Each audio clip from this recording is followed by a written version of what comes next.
ఒక పక్క బాలకృష్ణ గారు బాలయ్య, ఇంకొక పక్క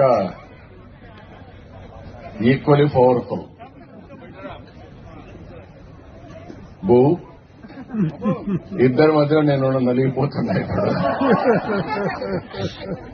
వీళ్ళిద్దరి మధ్యలో ఉంటే చాలా ప్రమాదం.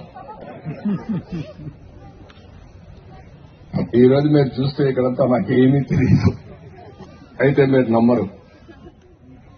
ఒకటే కండిషన్, నేనేం చేస్తానో మీకు ఎవరికి చెప్పను.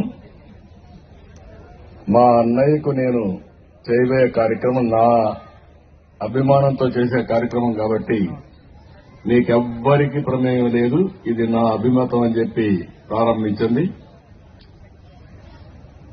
అదే మరి ఈరోజు బాలకృష్ణ గారిని చూసిన తర్వాత బాలయ్య